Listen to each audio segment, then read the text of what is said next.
Ya kalau begitu apapun namanya kan kita ikut prihatin ya. Apalagi misalnya ini salah sasaran gitu. Tepat sasaran pun juga bukan berarti iya enggak juga gitu. Ya semoga udah ditangani kan pihak terkait ya, pihak berwenang sudah ditangkap juga mungkin pelakunya. Semoga bisa selesai dan bisa adil lah yang setimpal gitu untuk mungkin pelakunya gitu. Bang, jadi lebih hati-hati gak sih kayak untuk kayak menerima paket makanan yang nggak dikenal gitu? Iya.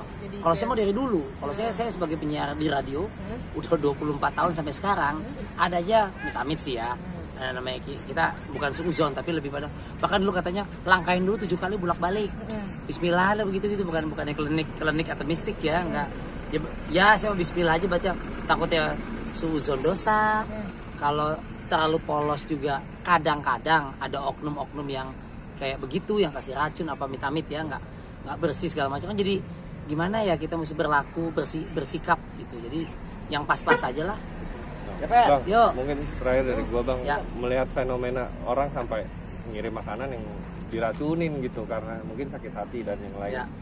dan yang lainnya mungkin seperti apa sih? Macam-macam kalau menurut gue fenomena bahwa orang sakit hati sehingga ada kirim makanan yang taruhin racun ya macam-macam kan versi orang udah sakit hati ya kirim kasar pembunuh bayaran ada mungkin santet ada apa Indonesia masih terkenal loh kayak santet klinik gitu ya kirim-kirim kayak gitu ya dijailin di jalan sampai ada makanan kayak begitu yang maksudnya dulu kan sempat kopi Jessica inget kan lama itu kasusnya sidangnya segala kemudian ada versi lain ya mungkin sakit hati seseorang yang mungkin sudah tidak tertahankan sehingga melakukan tindakan-tindakan yang benar-benar di luar batas mungkin kemanusiaan yang ya mungkin dampak cinta ini kan masalah cinta mungkin ada ketidakadilan ya semoga ada hukum lah hukum atau peneliti polisi yang lebih menilai pantas dihukum berat atau tidak ya yang jelas mudah-mudahan bisa menimbulkan keadilan untuk si korban atau keluarga korban gitu ini kan nyedihin gitu.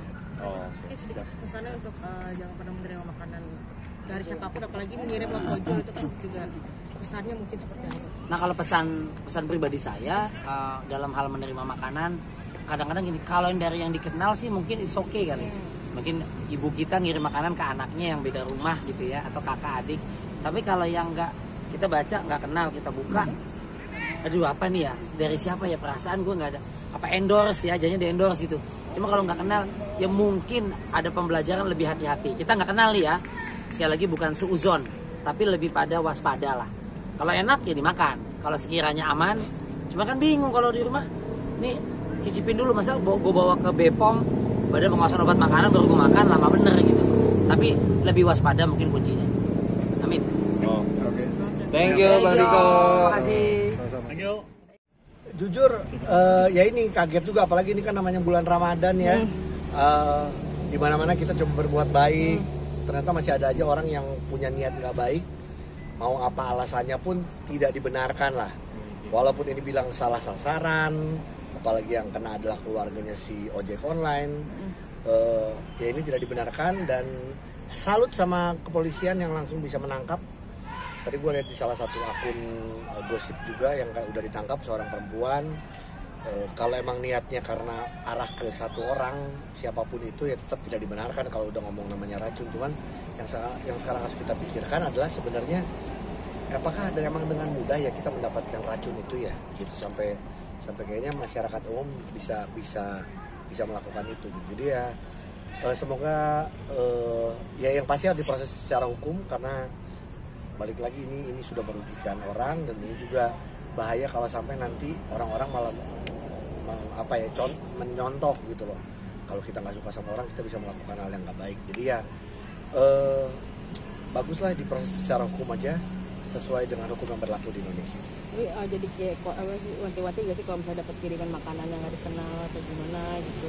Ya ini selalu pentingnya sebenarnya ini udah berlanjut dari sejak kita mengalami masa pandemi ini, dimana kita kalau dapat kiriman barang pun sebenarnya kita udah mulai harus semprot disinfektan itu yang luarnya ya.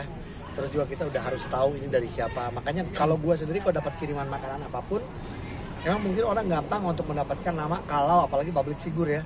Udah tau lah itu tempatnya si Augie gitu kan namanya buat Augie segala macam tapi gue harus tahu dari siapa gue tidak akan pernah makan sampai gue tahu itu emang dari siapa mungkin gue bisa videoin. Biasa kan kalau itu gue membantu teman-teman yang ini, gue videoin. Tapi kalau gue belum tahu itu dari siapa, mungkin gue cuma videoin aja tapi nggak gue makan cicip gitu. Mendingan gue kasih ke kalian, mau. Nggak, gitu. saran juga dong. Terkena juga. Nggak, maksudnya ya itu sih yang kalau gue lebih harus hati-hati. Kita harus tahu siapa yang mengirim. Makanya dibiasakan kalau kita ngirim apapun, gue selalu kontak ke orangnya. Gue lagi ngirim ini, atau gue lagi ngirim ini, kira-kira mungkin nyampainya besok, atau ada resiknya, atau ada capture dari ojek online-nya yang ngirimin. Itu kayaknya segitu pentingnya sih. Jadi kita tahu dari siapa. Oke. Mungkin ada pesan untuk semua orang jangan terlalu Ya, yang pasti kita sekarang udah saatnya sekarang, apalagi kita udah mengalami pandemi, nggak semua orang dalam keadaan yang tidak mudah, semua orang sulit. Ayo kita saling membantu, jangan menebarkan kebencian, jangan menebarkan hal-hal yang tidak baik. Alangkah baiknya kita bersatu untuk diri kita juga, untuk keluarga, untuk Indonesia, itu aja.